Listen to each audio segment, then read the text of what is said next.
ഗുരുവായൂർ മേൽപ്പാലം കയറും മുമ്പ് കുട്ടികളുടെ പാർക്കിന്റെ ഭാഗത്തായി റോഡിൽ വലിയ കുഴിയുണ്ടായിട്ട് മാസങ്ങളായി. ഉപരാഷ്ട്രപതിയായിരുന്ന ജഗ്ദീപ് ധൻകർ കഴിഞ്ഞ ജൂലൈയിൽ ഗുരുവായൂരിൽ ക്ഷേത്രദർശനത്തിനെത്തിയപ്പോൾ എല്ലാ കുഴികളും നികത്തിയ കൂട്ടത്തിൽ ഈ കുഴിയും നികത്തിയിരുന്നു.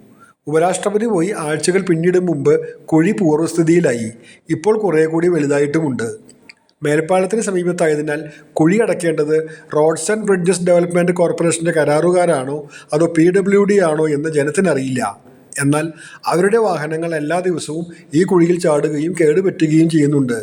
ഏതെങ്കിലും ഒരു Z കാറ്റഗറി VVIP ഇതുവഴി കടന്നു പോകണേ എന്ന പ്രാർത്ഥനയിലാണ് ജനം ഇപ്പോൾ.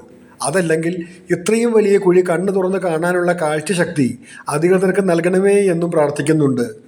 വലിയൊരു അപകടം ഉണ്ടാവും മുമ്പ് തങ്ങളുടെ പ്രാർത്ഥനയ്ക്ക് ഫലമുണ്ടാകുമെന്ന പ്രതീക്ഷയിലാണ് ജനങ്ങളിപ്പോൾ.